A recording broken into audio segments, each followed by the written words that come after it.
You always have to trade songs. Why I love Captain's Draft. Why I love Best of 3, because we got the adaptations after the first game. So Malzahar banned so far. Seems like it's going to be a first pick on the red side mid laner. The side of Kuro could just end up being the same mid lane matchup if the Azir is selected. And Rengar safety ban against the Kazakhs, just like we saw from Katie Rolster in game 1. Just take that one off the board. So a few options still remaining there. Maybe we just see the Zac come through on the opposite side. Just have the junglers trade off there. Not quite score style, but see what he wants to go for. Risky because the solo lanes can kind of go crazy here. If they last pick a top lane and it's a counter matchup, maybe Zac will get invaded a lot. And it will be the Zoe ban, and there's no mid laners have been selected yet. Azir versus Veigar, again, could be our matchup here. Depends if Kuro wants to try to hold his pick to later or if he's just happy to lock in Azir. Okay, this would be very different. They'd also be super heavy on the physical damage if they went here. That'd be quite a lot. Caitlyn, Lucian, and the Kazakhs. It'd be a pretty bizarre pick to me, but could also be... Okay, think about this. You know what? This is a Lucian top.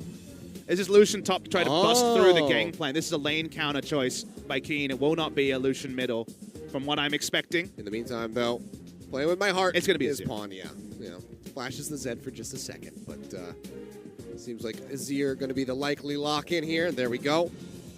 So what is going to be the last pick? The Jax at the end. So it's going to be Jax Jungle. This is a pick that is pretty popular in Korea right now. It's been around scrims as well. Tank Jax Jungle has been pretty popular. The first person we saw play it was Malrang, you remember, for Ever 8 Winners in the summer season. He was the master of the Jax Jungle. Beyond tried it as well to mixed success. Let's see if you're right. I think I'm right. Yeah, so, okay. It does seem that way. Top lane Lucian, something Keen has played in solo queue, something that works well into gangplank. This is the lane counter I was talking about. Right, swimming left to bring this one back out. So Lucian into the top lane, Veigar in mid for Kuro, trying this opposite matchup now. So lots of new stuff here. Tank, Jax, jungle. We're going to wait for the trade here. Keen's trying to play with our hearts and go for a top lane Veigar. That's not going to happen, I don't think. But it's also going to be, as I said, Tank, Jax, jungle, and also the top lane Lucian trying to wail away on the gangplank. Similar, if you think about it, to the Gnar matchup, except you don't have the very long-range harass of the Q. Very interesting. So a lot of new picks. Yesterday, we were getting Vlad top. We're getting turret dives on the gangplank. Now we're getting Lucian. Everyone, with how popular top lane gangplank has been in Korea, has been cooking up their own counter, and now we're going Huni style with the top lane Lucian. Like we said, it's going to take some time to kind of flesh out 8.1, figure out what the best picks are going to be, what the best team comps are going to be, so we still have that experimentation coming through. And that's why you have to love this new top lane carry for Afreeca, meaning that, hey, if you're going to carry, I've got a carry that beats your carry. That's what happens when Smeb and Keen face each other. Score on the Tank, Jax, jungle. Not full DPS like you're losing solo queue games. Mid lane, it's going to be the reverse matchup. Azir is going to be on the hands of Pawn, and it's going to be actually the shoe on the other foot this time as farming away with Kuro. Just trading places. In the meantime, it's just going to be a poke fest down into that bottom lane with the Caitlyn and the Varus back and forth, built over Peacemaker and a piercing arrow. Lots of P's, lots of poke to be had. Let's go ahead and see how this one's going to turn out. Afreeca now up 1-0 KT. Can they go ahead and even the score? Or is this going to be a 2-0, a rare one for the Afreeca Freaks? Let's find out.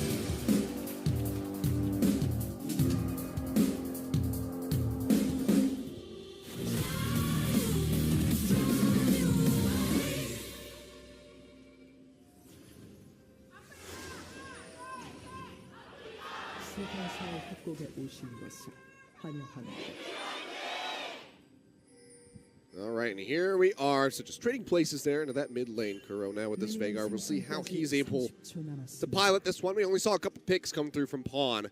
The lockdowns there mostly in on to the Zac from Spirit. Able to get those final blows in with Primordial Burst. We'll see Kuro as his luck turn out. Kuro on the side of the Azir was triumphant in the previous game. Wasn't able to take advantage of the pushing power early. So laning phase actually went very well for the Veigar. It can go much worse. If an early gank comes off through the heal, through the unsealed spellbook, things can go really bad for the Veigar early. So we kind of saw the best case scenario, which is farm lane for Veigar in game 1. Now that the shoe's on the other foot, now that Pawn will want to prove himself on the aggressor side of the lane matchup. Fun to track in the mid lane. Very defensive setup by Afreeca Freaks, because level 1 Braum, of course, is something to fear, and apparently it's a realistic thing to fear because they're coming for an invade. They are. Blue buff now going to get started up. 3v3 here in the jungle. Mata leading the charge. Jump board comes through from Score. That's going to be an instant flash away by Spirit. He's going to get stunned up. They get the proc. He gets the smite off to try to stay alive. One more hit will do it, and that's going to be Depth coming up with the first blood. But now Kuro is pushing his way through. He's going to flash in. Heal comes out from Depth, but he is still going to go down. One more auto from the Veigar will finish him off. Score running low as well. Tucson trying to get the slow up. Can he get the Devour? He jumps over to the side with the blue buff. It seems like he will be able to make it out alive, but so many flashes on all sides coming through, and it's going to be Kramer getting the final blow. A 2-for-1 in the end. Afreeca coming out on top, but they do lose out that first blood. Between the Golem and Kramer goes down the final kill this time for Afreeca Freaks. Big invade by KT because of the Braum level 1, but a big cost in the end. It's going to miss at least a bit of experience. Top laners will wonder what the hell was going on in the rest of this map. Remember, this is probably going to isolate top lane longer, Achilleos, because the jungle is going to be way behind in their clears. More time for Lucian to have his way with the Gangplank top lane. So that's another area where Afreeca wins out, is that with the junglers slowed down, the isolated top lane matchup suits the Lucian. And it does. What a wacky start. After it took so long for us to get into game 1 and finish that one out with just have all hell break loose here at the start of game number 2. So 8 flashes being used in that entire exchange. You were waiting for some League of Legends, because hell have we got some tonight. We still got a second series. It's going to be a fun one as well. It's been bubbling up since September, so here we go. The bubble had to burst eventually. It didn't take too long, as it turns out. But Afreeca, yeah, going to be starting things off with about a 400 gold lead. With those 2 kills coming through, we'll see how that is going to develop as we keep moving through here. Spirit finally able to finish off that blue buff. Talk a little bit about the top lane matchup. You can understand that Gangplank does best into melee matchups, because you can just parlay away and get lots of gold. Does very well into tanks. Range matchups are always his worst nightmare. And Lucian also, just how the ranges work here make things even better. Notice that he's going for Summoner Airy just for those auto attack trades. 1 auto, then a proc to Summoner Airy. But if you think about Smeb's only way to interact is only counter-harass the parlay. If you're in range for parlay, you're in range for Q double tap from the Lucian. So you just lose every single trade, and pretty one-sided, just like the Vladimir matchup that we saw yesterday. And frees up Kuro to not expect too much magic resist and power people down after he gets some AP.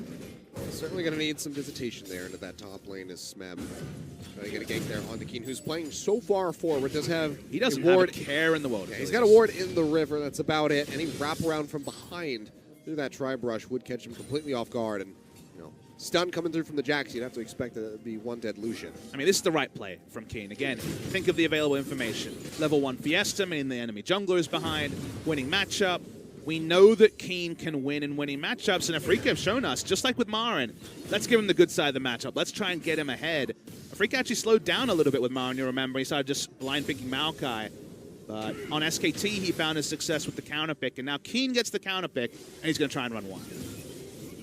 Things going all right here for Pawn so far. 10 CS up here in this mid lane is at a disadvantage still. The gold's still going to be there for Kuro with that kill and the assist to come out of the level 1 antics. See that first back come through. It's going to be the null magic and an extra Doran's ring there for Pawn. It was a relic shield, Caitlin. Oh, yeah. Thank you, Kramer. Pull 1 out for damage. Remember when people got AD along with their health at level 1? Those were the days. No longer. Welcome to Season 8. Why are we watching bot lanes? The most boring ever. That's all fun. How things have changed. It used to be the top lane. The wet now it's fights. great. The top lane's wonderful. It's the spot to be at. That's what you want to see. But, do it again, Observer. Come on, someone up there. Things changed. Let him know. Look, somebody he triggered the trap, all right? The shot came through. Triggered me, too. We got to keep Papa happy. Go, cut away. Look, you can come back at level 6 where Braum and Varus can run wild trying to kill someone. For now, it's boring. Boring. I'll watch the minimap, and I'll let you know that Jax just power farming. Expect Cinderhulk. There's not going to be any Devourer Trinity Force hijinks like Solo Q. I don't know. This is such an interactive viewer experience. All those tongue lashes coming through. Oh, the Devour's ready to come at the same time as shields. Great stuff. Oh, that's going to be Emperor's Divide coming through there from Pawn. Flash away does keep Kuro safe, however, so not going to get caught out. And that's cool to see, because that is what Azir needs to do in this matchup is, hey, no happy farm times with your flash and heal up. I'm going to try and kill you because of the nature of Azir. We did not see that from Kuro. It didn't end up costing him in the end game, but that's what's possible in the Azir side of the matchup, and so it's good to see. Trying to take that lead, so going to be pretty vulnerable there. Just Kuro here for the moment. As the farming continues as we cut back down to the bottom lane. Skull will be maxing W. We actually see E-Max sometimes here, just to have it twice in a single fight. Cooldown very long on the Counter-Strike at level 1. But again, the AoE stun, the fact that he has so much mobility with the Q, it's a weird pick, and I can understand why a lot of people look at Tank Jax and wonder why. I know there was some in other regions where analysts just couldn't really make heads or tails of it. Very high win rate in Korea. Malrang on an Ever8 winner's side that did not win a lot of games was undefeated on the Jax, and I think Beyond went 1-1 overall. So good clear speed, good ganks, and also creative ganks. You can do all sort of manner of things with Flash Q in terms of gap close. So I'd known to expect it, so cool to see. Kramer's still going to take that damage. Tucson spinning him out just a bit too early there. Kramer comes through. It's knocked down to below half HP. Put a hit coming down, and Tucson just doing his damnedest to try to get these tongue lashes through, but can't get enough to be able to get those devours off onto Motto or Deft. No minion D materializes this time for the instant 6 into double all-in on the bot side, which is what Varus and Braum love to do. Level 6 power spike, massive, just like when Malzahar hits 6, a lot can happen. And kill the Tahm Kench, even from his relatively high health total.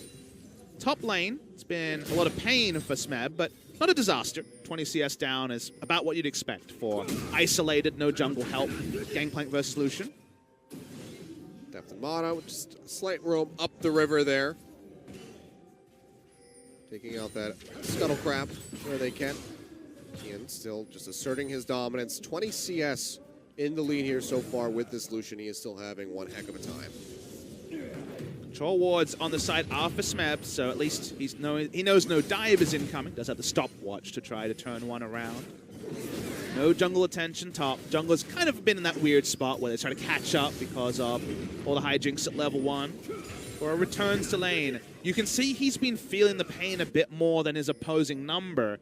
No early Negatron here. It's actually going to be the upgraded Ruby Crystal into the Amp Tome and working towards the Proto Belt with the Kindle Gem he's sitting on. So at least a bit of health here to try to respect the next potential all-in from Pawn. But otherwise, Q stacking away. You do vary your build up. You do vary your skill order as well, depending on how tanky you're going. If you're going to rush something like the Abyssal Mask, you usually go 2 points into W so you can clear the back wave faster. But you're going to be going for... Basically, you tailor your build. So you want to max stun second, but you might put extra points in W depending on how tanky the build you're going and how low AP you'll be in the early game. Back to top side. And again, Smeb knows not being dived, so he kind of accepts the fact that he gets 2, 3, or 4 minions out of every minion wave.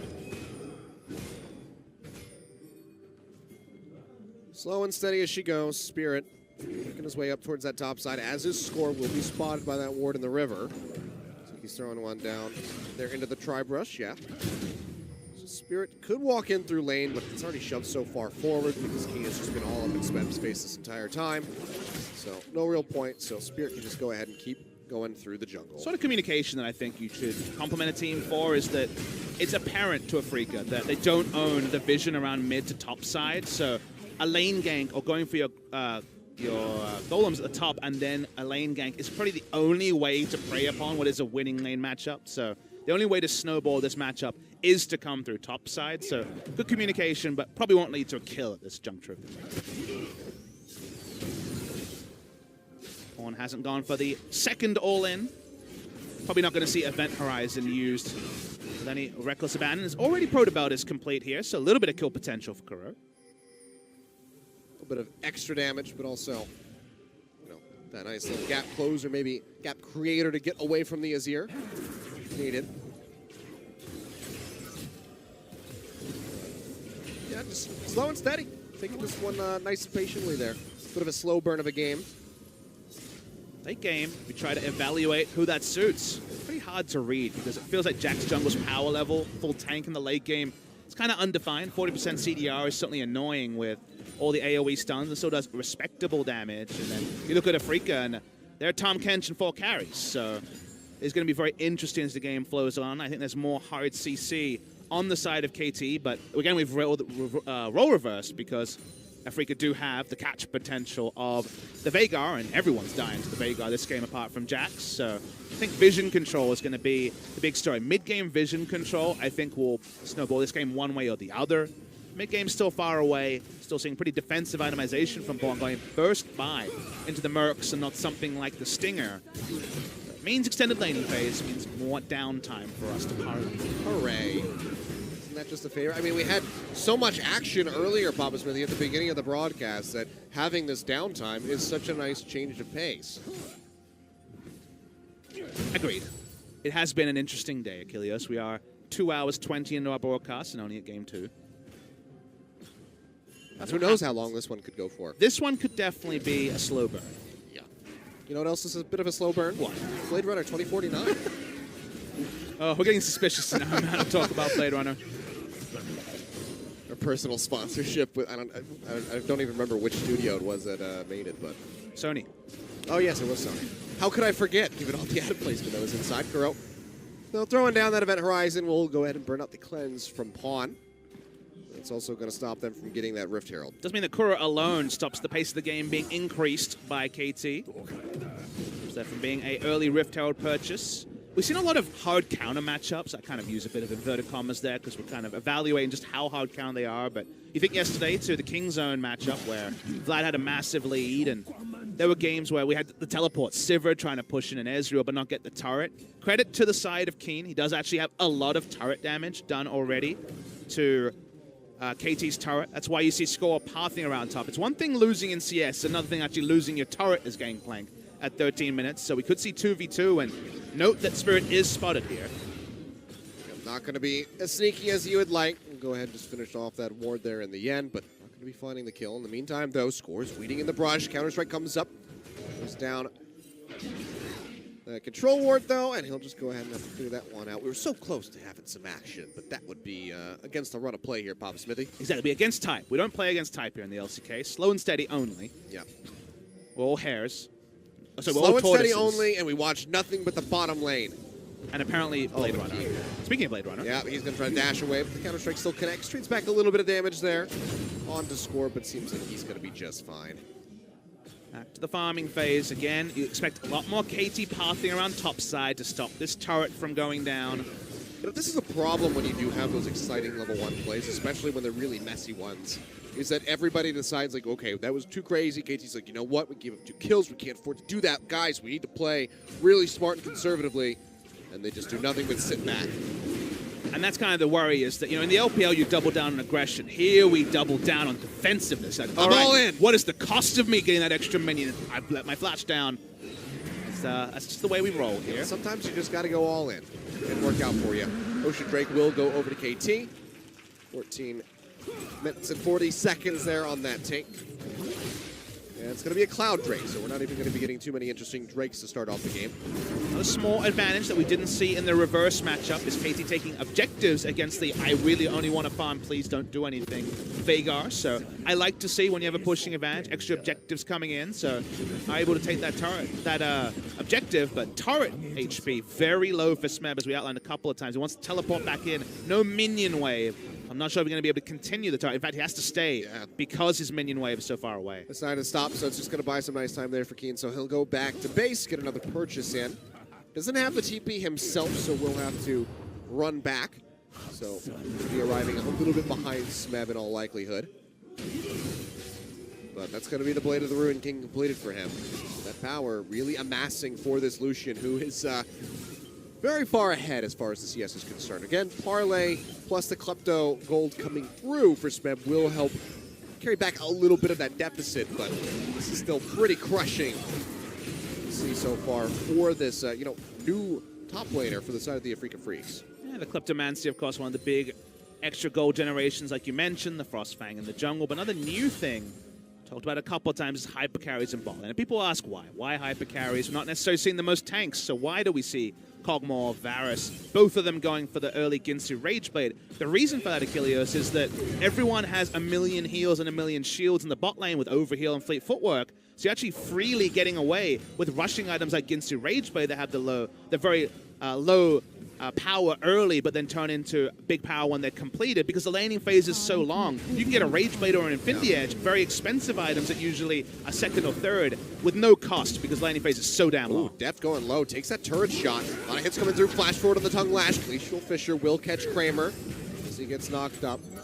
Not really even worth going for the ace in the hole there, as it would just be blocked out by Mata with that Unbreakable. Some RNG crits didn't happen. He's getting pinched on.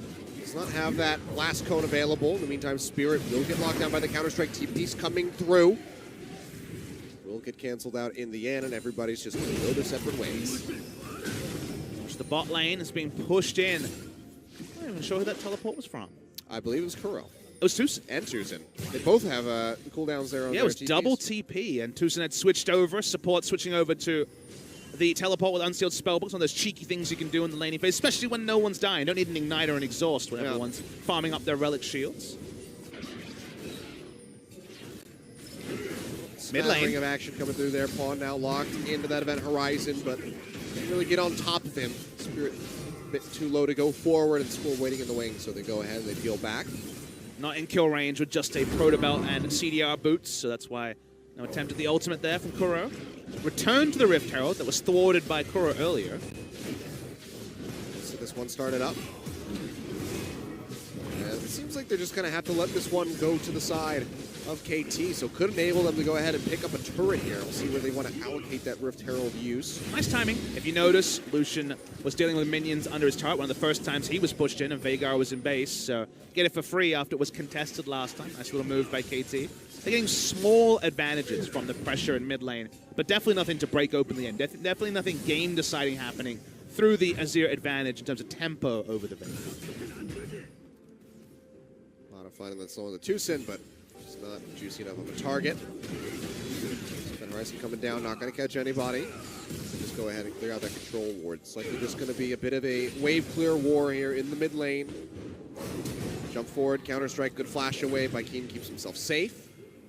But another summoner spell burned out just from that threat of the E from the Jax. See what it means. Multiple members from KT on the bottom side, but no one providing coverage for Deft to get free autos into what is now a half health HP turret here from Afreeca in the bot side. So just returns that laning phase again. I talked a bit about mid-game vision. We're not quite in the mid-game. The mid-game might be a bit delayed given how this game has played out. It's been, the breakneck pace of the early game into a much slower early game. For now, at least, a lot of vision control predictably around the Rift Herald that KT just took.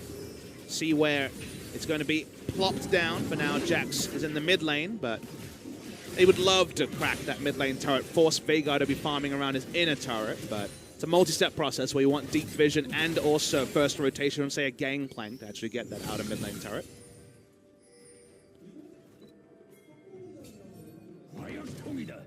Feeling more confident. The Trinity Force complete, working towards his Yoma's Ghost Blade as well, so things getting a bit better after what was, of course, a woeful early laning phase for the GP. We'll have that burst damage coming through pretty soon here, but Keen's still going to be rather elusive, so connecting those barrels is going to be still a bit of a challenge there for him. Yeah, turret HP. The Rift Herald would instant kill the bot lane outer turret. There's an option there. It's mid lane. That's going to be the Emperor's Divide coming through. Kuro jumping away with a Proto Belt. Throws down that Event Horizon. Trying to trade some damage back on the Pawn. He does just that. Leap forward comes through from the Spirit, but he cannot get the execution. Pawn with just a sliver of HP will make it out with his life. Now Kuro in a bad spot. Cannon Barrage comes down. He's in with that stopwatch. Keeps himself alive and has to flash out at the end. The cannonballs still would have finished him off. Now Rift Herald drawn out into the mid lane, looking to finish off this turret. It seems like they will be able to do so. So first tower for KT going over. Be a bit too late, still looking for the play as Tucson comes in with an Abyssal Voyage. Keen in on the backside, looking for score. Gets a little bit of damage in onto him, but instead they want Smeb. He's going to be the juicier target, the easier one to lock down. Event Horizon not quite going to be able to lock him in. He's got that orange to keep himself safe, and Smeb, will he make it out here alive? Event Horizon comes down. Oh, it just does! No, he made it out! Are you kidding me? Smeb didn't get caught by the Event Horizon. Sonia's teleport! Holy crap! Look at that by Smeb. Gets out! He makes it out alive at the end with the stopwatch. He's been holding on to that for so long. Sometimes the broken stopwatch is nothing, Achilles. Sometimes you're blinging out of control. Saw by Ambition yesterday with his Cataclysm on 5 members. Let's see the replay here. I would love to. We have to have that. In the meantime, yeah, he's gone. Just roll the replay. Who cares about the Azir? What's happening in bot lane? Let's see some more farming. Oh. Ojian, please, I need to catch the, You know, the I think they picked up with the crowd going crazy that something great happened there. Smeb managed to live in spite of everything. The observers were so excited they forgot to record it. I mean, KT's playing. It makes sense. See what that all means. Does mean control wards around Baron for KT. They do own the river. That's why you see them kind of lackadaisically walking over to this Drake. They'll take that one for free. Waiting for the cool replay. Not going to get that just yet. But KT, they're just happy on controlling the map confidently.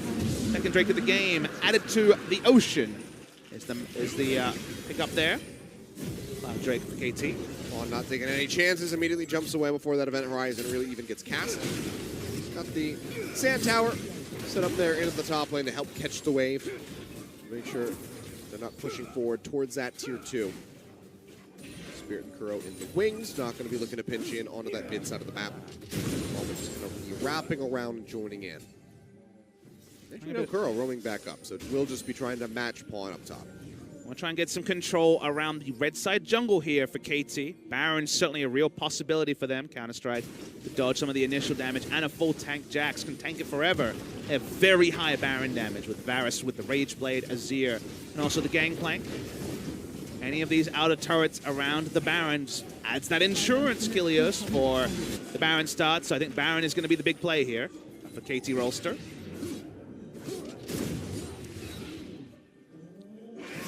Go for this one. Oh! Straight over onto the blast cone. Calculated. Spirit takes that nice little extra hop over the wall.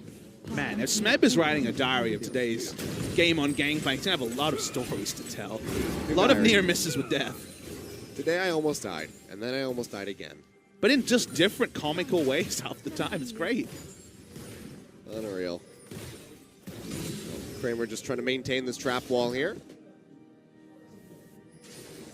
KT now have 3 control wards. Not as much deep vision as they want on the red side jungle, but Baron is on everyone's mind. All 10 players understand what KT's motive is here, so seeing the vision wars and just the fact that KT know that Afreeca have to keep sweeping it, the chance to pick someone gets higher and higher. Gold value is pretty similar among the AD carries, and honestly, even similar between Gangplank and Lucian. Thanks for the gold there from the Klepto. Yep. Even while behind nearly 2 turrets as well. That's true. That does go through. It's helping out quite a bit. We'll see how this one's going to keep developing here. All those outer turrets now taken by KT. Just the one for Afreeca. Big lane assignment advantage here for KT. Down. Spirit should know. Okay, here we go. Scale getting popped, and they'll just dash away. Right now, Lucian is bot lane answering the Gangplank. But neither of them have teleport, but of course, global impacts are plenty for KT. This will voyage here. Yeah, Kramer coming forward. He's got that red buff to help slow up Pawn. But that's just about going to be it. Multiple members topside means see KT rushing mid. They can also ride the minion wave bot lane into an inner turret. That's why you see Veigar hop skipping in a jump. No ghost for him, though. Colin coming through here from Keen, trying to get some damage down onto Smeb. Does not want a little bit, but that's about it. Smeb actually intentionally tanks the culling to keep minions alive to try to take this turret. Now Mata pushing forward here. Not going to get caught by that event horizon. Just takes a couple turret shots. Still relatively healthy there with this Braum. AT just going back and forth, looking for an opening to get into these turrets. They already have a considerable amount of damage here onto this mid tier 2. That's going to be the recipient of a tongue lash, but that's about it. How annoying is it when you're KT and you're trying to ride between bot lane and mid lane, and on one side there's 5 traps, on the other side there's an event horizon? Now, come on, guys, I just would like to walk here, please. I mean, they have these catch mechanics, but it's not really resulting in much. You can see Scorn just eating that one, not even going to be taking a shot from Kramer. He's going to be going back to base, trying to get that completed Zeal item. Will be able to do so. Kuro fighting his way back in, going to get jumped on in underneath the turret, tries to dash back, but stutter steps for a second, but even so, still would have been dead as Smeb finds the kill with the parlay, now opening up in onto that turret with the help of Score. Should be able to take this one out. Kuro coming over to the side, trying to dissuade this from happening, but nothing's going to connect. The Dark Matter not going to hit. Can't threaten him with the R. So tier 2 turret going down in the way of KT into that bottom side of the map. Action in both mid and bot lane, but the Unbreakable answered everything Afreeca had, and KT were able to chase down and kill Unbreakable, and Counter-Strike is so much extra tankiness to the sides of Braum, Jax, and even to the team of KT Rolster. Very well used. That's why they trade up, take the turret as well. The bot lane inner is down for the side of Afreeca Freaks. Yeah, nearly the mid as well.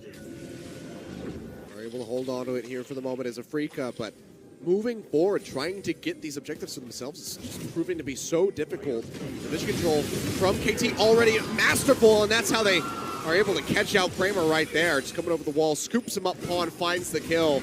And just like that, no more trap wall really to block them, just the two. And now Kuro under fire. Breakable going to be blocking out the majority of that culling.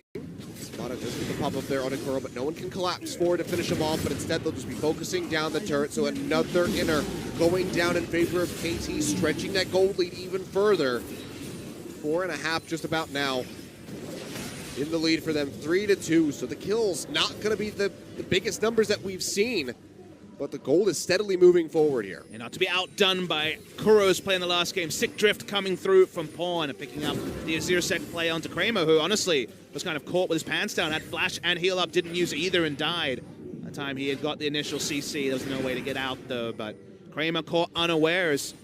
Nice chance, and now from smart play in mid and bot, they've taken both inner turrets, and we mentioned how the main objective for KT is Baron. The Baron is getting cleaner and cleaner when it comes to set up opportunities. Only one inner turret left. KT not able to claim that objective yet, but it's so close to it. You can see big damage coming through there from Smeb.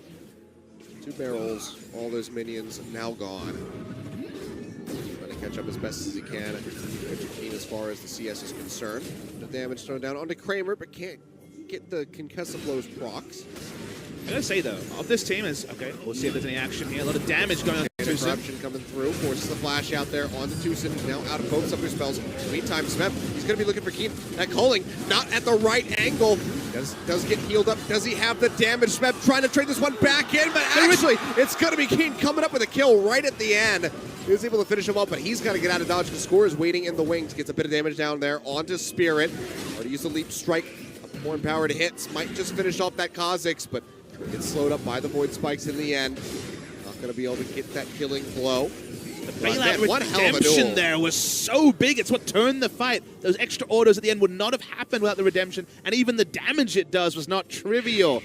Big bailout from Tucson helps Keen get through the 1v1 that we're at the point of the game that Lucian starts to lose. I mean, yeah, I was going to say, it just shows you how deadly this Gangplank is at the moment. Phantom Dancer, Yomu's Ghostblade with the Trinity Force. And you know what Smeb will say if you ask him post-game? He'll be like, I would have won that in the 1v1. Remember, this is the carry top lane 1v1 matchup between Smeb and Keen, and yeah, he'll say it was a dishonorable 1v1. He cheated. Got a redemption that put him over the edge. So Keen comes out with a kill. Cool guys. Look at explosions. We're going to see the replay here. This is still not the Smeb replay that I want to see, no, OGN. Unfortunately not, but this would have been a one fight by Smeb, but the redemption here, the damage to Smeb, but also the healing to Keen. This would 100% have been Smeb's victory. When there's a duel, it's dishonorable to play this way, but the dishonorable victor is going to be Lucian. Also, I don't think he got that barrel pop there right at the end, and that might have been enough to finish it off, but didn't quite happen. But that was one hell of a fight. It was certainly close. Smeb gave it his all, but at the end of the day, Tucson cheated. It's a funny old game, League of Legends, as Afreeca trying to use this time with recalls to actually get some control back around the Baron that we talked about that hasn't been taken. It might just be getting taken out here. Tucson going to get popped up. Does have that great health to go ahead and pop the shield, but it's still not going to be enough with the arrival of the rest of the members of KT. He gets taken down. Still fishing forward, looking for more, but members of Afreeca have kited back properly and gotten themselves to a safe distance. And what might have been missed there is that Score solo zoned Kuro, just putting up counter-strike. He has the gap close, he has flash. Had to use Event Horizon just to zone the jungler, and now the jungler's trying to secure a second Baron. I mean, we saw Spirit get a steal in game number 1 on that Baron, gets healed up by the redemption as it goes low. Oh, baby! Pawn, all on its own, though, has to go golden, but the Baron still will be secured by Score, and now they're turning their sights back in onto the members of Afreeca. Then Horizon does slow up Smeb. He'll heal. He'll get himself out of there. The rest of the members just recalling back to base to try to deal with this push from Keen. They get the Baron. They're going to lose the inner turret. 2 picked up there for Afreeca on that push, but now they can take so much more with this Baron that they have on 4 members. So ended up being more of a crapshoot than KT would have wanted for this Baron. Clearly, Pawn had the idea that he was going to be the one to interrupt, but he doesn't hit the ultimate onto Spirit. Spirit is there. Isn't able to get the smite this time, of course, 50-50. At the best of times. Notice that Keen doesn't join the fight. He would not have been the difference here as another damage dealer. He does take a turret, obviously not a fantastic feeling. He gets some objective. Steal failed by Spirit, and now KT had the Baron. They've spent 31 minutes setting up for. I mean, if he hadn't gotten those turrets, it would have been the gold so much more inflated for KT, so is at least able to bring something back into their favor and try to keep it as close as possible, but 32 minutes in, a little over 5,000 gold in the lead here for KT, so still in quite the strong spot, and that could still balloon up even more with this Baron buff that they have. Yet again, maybe even looking for a full court press. Smeb is up in that top lane, where that last outer turret is laying. Seems like he's not playing quite as far forward, though. Kuro is there catching the wave. When I sat back and wondered about scalings, remember what I said. Vision control wins you this game because of the identities of the 2 team comps. When you have all those turrets down, the vision control advantage is always there for KT, and getting those catches that were instrumental for KT in the previous game feels pretty impossible for Kuro on the Veigar. Otherwise, they don't have much CC at all. KT have shuttled the line between tankiness and damage. They have many more options for where to fight, and all Afreeca can hope for is kind of a mistaken positioning like this. It's going to be much easier by Depth himself alive as much as dead. possible, but Kuro is just going to pop him hard to win, and a Pawn in a bad spot, a double kill going over to the Veigar, and Afreeca, just like that, get rid of another Baron buff, and the game will keep on going. Ask for a mistake, and apparently you rewarded one. KT just too far forward. Deletion damage cemented for Kuro. Death cap or no. Instant burst. Goodbye AD carry. Goodbye mid laner. Both damage dealers done. Pushing out the minion waves against Baron should have been impossible for KT. They're able to do so, and they want more. Vessel Voyage coming in to that mid lane. Can't quite get the catch there onto Score and Smeb, but at least can push down and look for this turret here in the mid lane. Final outer. That'll bring it to a scoreline of 4-6 as far as those towers are concerned. And this is yet again more gold being brought in for Afreeca as they try to keep things at least close. You ever have a League of Legends quiz and someone asks the question, what is the strongest non-ultimate ability? The answer is Event Horizon, just to be clear. I know it's not a multiple choice question, but every time you see Event Horizon and 5 members unsure what to do, you really understand just how insanely powerful that ability is. Solo allowing this team to actually push up without any sort of tank lineup. All they have is a Tom Kench to disengage one person. But Event Horizon feels like an Alistair standing there threatening to headbutt Pulverize because no one can go anywhere near the zone of control. Any League of Legends fan will tell you that this organization is not worth getting excited for. What is KT? I mean, you're on point. That's the daily double. And yet, it's just so damn tempting to start the excitement. You know, Not that I know anything about that. some people just like to suffer, you know? Well, KT still have a very realistic chance of winning this game. I think they still have the better setup. They still massively control in terms of map pressure. All is not lost, but, you know, 1 mistake, 2 mistakes, 3 mistakes, and this game could certainly go 2-0 the way of Afreeca Freaks, who have been solid from behind, you must say. So the thing that we'd wondered is, what would the late game shot calling be like without Marin? I think pass marks here in terms of being a lot more steady than you might imagine. Yeah. No brain explosions so far. Still plenty of time left. That's true. We made it to 46 minutes. In game number 1, we're at the 35-minute mark here. So plenty more opportunities for brain explosions, but certainly something that well, both teams would like to avoid. But after that pick on the Depth and Pawn, might be very close to that happening here from the side of KT Rolster. But all KT have to respect is damage and the single CC. The moment that the Event Horizon is on cooldown, you can walk up and actually put down. Oh, it's apparently not mid lane. This is 5 traps there. And again, it's just, you know, it's like you said, pick your poison. What do you want to deal with? 5 traps or a big spooky circle? Maybe pushing top lane, having 3 lanes pushing. I'll choose that one. Not able to do that so far. Smeb's going to try again against King, but he's brought back up this time. Both of them have Right back. Colling's going to come through. Minions blocking a decent bit of that damage in the event horizon. Not going to be getting a catch. Ace in the hole will take a little bit of HP away from Pawn, but he's still going to be quite all right. But it seems like he and Smeb are just going to be taking a nice little trip back to base. And at the moment, it's likely just going to be this, this wave clear coming through from both sides for a little bit longer. We saw a minute and 15 away from that Elder, a minute and a half from the Baron. Any action before then would be quite surprising. Just smiling at the fact that there's 3 shields for Kramer. Yes, Overheal, also the Relic Shield, also Bloodthirster Shield. I mean, this is the game where he would love to be playing the Conk Ball yet again. 4th shield also with the Locket we should mention. No Janna to make it comical, but that's a casual 1,000 health shield plus. Where's my Caitlyn Righteous Glory play? He's let us down. People wonder why, I often see in solo queue streams, people wondering why do you hold on to the Relic Shield so late? Auto attack just hitting on at the end there. But the big story there is that the Overshield, the extra tankiness it provides, compared to, say, a bit of AD like a pickaxe, I'd probably take the Overshield, Achilles. The Overshield staying alive to put out more autos, more important than 25 AD. Some would argue even more AD. So much power, even in the fact that you have a Relic Shield as AD carry. 38 minutes into the game, and start looking at numbers. Well, looking a bit scary here, especially in terms of the AP values that Kuro is managing to cook up. Well, Sand Turret coming down here into the mid lane. KT yet again going to be grouping up. Just 25 seconds away from that Baron spawning. Hit clear, still reliable. Not putting any pressure on here. I'll wait for Jax to leap strike in and try to stun up a single target.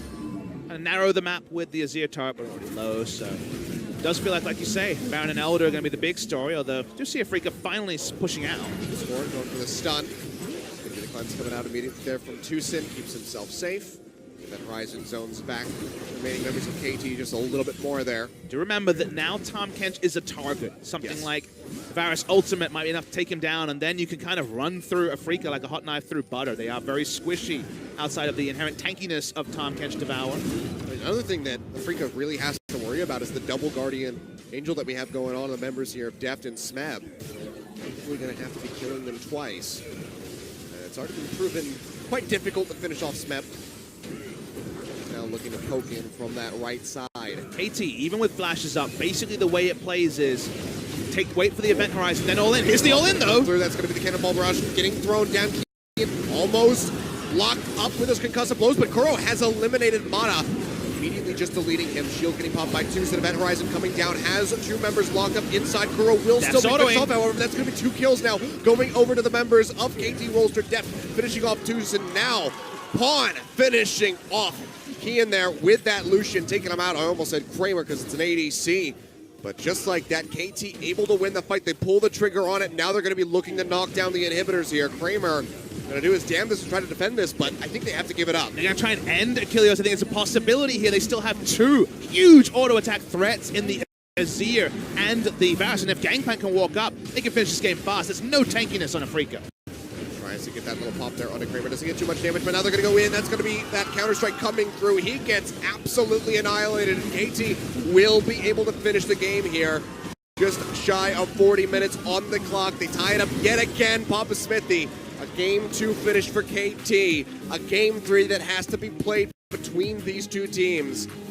But honestly, I couldn't tell you who's going to win this in the end. We certainly invite a 3rd game between 2 of